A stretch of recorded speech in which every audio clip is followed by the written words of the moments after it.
नमस्कार दोस्तों, स्वागत है मेरे YouTube चैनल पे। दोस्तों आज हम ट्रांसफार्मर के बारे में बात करेंगे। ये जो ट्रांसफार्मर है ये है 12012, यानी कि 12 वोल्ट आउट करता है और इनपुट में हम इसको 220 वोल्ट AC देते हैं और आउटपुट में 12 वोल्ट AC वापस लेते हैं। यानी कि ये 12 वोल्ट AC ही हमें देगा, ये DC में कन्वर्ट नहीं करता है। DC में कन्वर्ट करने के लिए इसमें कुछ कंपोनेंट्स लगाते हैं। तो दोस्तों हमें DC में क्यों कन्वर्ट करना पड़ता है, इसको एक छोटे से प्रैक्टिकल के द्वारा हम इसके अंदर देखेंगे। देखिए दोस्तों, सबसे पहले हम क्या करेंगे, ये जो लाल तार है ये AC इन के तार है। इसके अंदर जैसे हम AC देंगे 220 वोल्ट जो घरों के अंदर आती है, वो हम जैसे इसके अंदर इन करेंगे तो इसकी जो दूसरी तरफ के जो वायर है उसके अंदर 12 वोल्ट बन जाएगा। यानी कि स्टेप डाउन होके 220 से डाउन होके हमारे और 12 वोल्ट में कन्वर्ट हो जाएगा। तो दोस्तों ये जो 12 वोल्ट है हमारे, उसको हम LED एक जला के देखेंगे, क्योंकि दोस्तों आपको पता है जो LED ही है हमारी, वो डायरेक्ट तो हम इसमें लगा नहीं सकते। ये देखिए, डायरेक्ट लगाएंगे तो हमारी LED ख़राब हो जाएगी। तो उसके रेफरेंस में हम सीरीज के अंदर एक लगाएंगे रेजिस्टेंस। जो ये रेजिस्टेंस है वो 220 ओम का हो सकता है, या फिर आप 220 ओम से लेकर 1K तक का रेजिस्टेंस इसमें लगा सकते हैं। रेजिस्टेंस लगाने के बाद में इसकी जो वोल्टेज है वो ड्रॉप हो जाएगी और हमारी LED ख़राब नहीं होगी।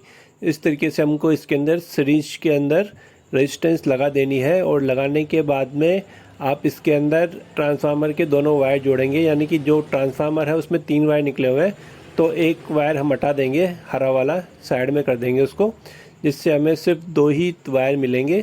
क्योंकि ये ट्रांसफार्मर है 12012 का, यानी कि 12 वोल्ट फिर 0 फिर 12 वोल्ट। तो इस तरीके से हमको सिर्फ 2 ही वायर काम में लेने हैं। अब देखिए दोस्तों, मैं जैसे ही LED जलाता हूँ, जैसे वायर टच करता हूँ तो हमारी LED ग्लो करने लगती है। लेकिन आप देखेंगे कि ये जो LED है लगातार नहीं जल रही है, यानी कि ये ब्लिंकिंग कर रही है, जल रही बुझ रही है, जल रही बुझ रही है। तो ये इस तरीके से क्यों कर रही है दोस्तों, क्योंकि इसके अंदर जो हमारा AC होता है, AC वोल्ट होता है, वो एकदम स्ट्रेट नहीं होता है, थोड़ा बहुत उसके अंदर फ्लक्चुएशन होता है, उसके अंदर पल्स बनती है अप डाउन वाली। तो इसी वजह से इसको AC बोलते हैं, अल्टरनेटिव करंट। तो दोस्तों इसको हटाने के लिए आपने देखा होगा जो डायोड होते हैं उसको यूज़ करते हैं। चलो हम एक डायोड को भी इसमें लगा के देखते हैं। सीरीज में भी हमको डायोड लगाना है, क्योंकि इसमें प्लस और माइनस होता है। तो इसको आप ध्यान से देखिए, जिस तरह माइनस में हमारी LED लगी हुई है उसी माइनस में ही हमें डायोड लगाना है। अगर प्लस में हमने लगाया तो प्लस में आपको डायोड लगाना है LED के।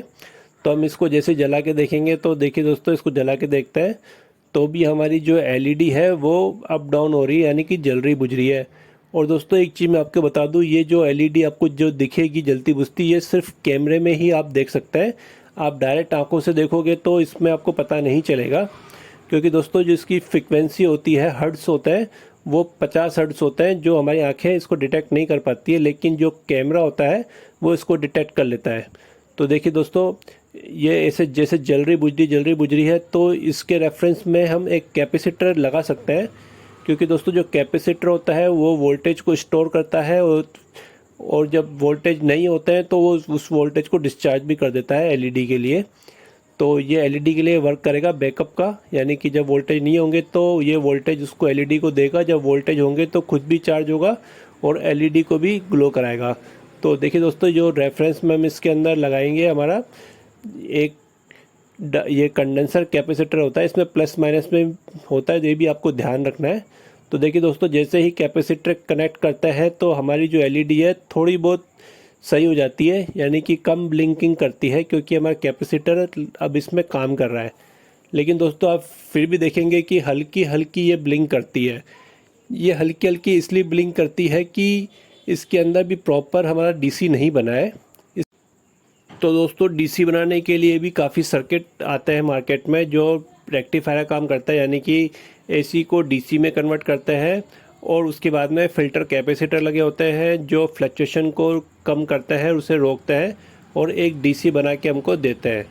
लेकिन दोस्तों जो प्योर DC होती है वो हमें इस तरीके से नहीं मिलती। आप कितने भी आपके इस पर कंपोनेंट्स लगा लीजिए, जो प्रॉपर DC होती है वो बैटरी से ही हमको मिलती है। जैसे आप इसमें बैटरी कनेक्ट करेंगे तो आपकी LED एकदम फर्स्ट क्लास अच्छी तरीके से जलेगी, यानी कि उसको प्रॉपर डीसी उसको मिलेगी। दोस्तों जो हमारे घरों के अंदर टीवी, लैपटॉप, आपका मोबाइल का चार्जर होता है वो डीसी में ही कन्वर्ट करके आपकी बैटरी को चार्ज करता है, लेकिन ये भी प्रॉपर 100% डीसी में कन्वर्ट नहीं कर पाता है, लेकिन फिर भी हमारे घरेलू काम के लिए सही रहता है और ये काम चला लेते हैं। लेकिन जो प्रॉपर जो डीसी होती है मैं आपको दिखाता हूँ, ये हमारी 9 वोल्ट की बैटरी है और इस बैटरी के अंदर आप एलईडी ग्लो कराएंगे तो एक स्मूथ आपको डीसी इसके अंदर मिलेगी, एकदम स्ट्रेट आपको डीसी मिलेगी और इस वजह से इसके अंदर कोई भी फ्लक्चुएशन आपको एलईडी में देखने को नहीं मिलेगा। तो दोस्तों ये ट्रांसफार्मर इसीलिए लगा होता है कि हमारा जो वोल्टेज को कम करने का है, उसके बाद में जो रेक्टिफायर सर्किट होता है वो डीसी में कन्वर्ट करता है।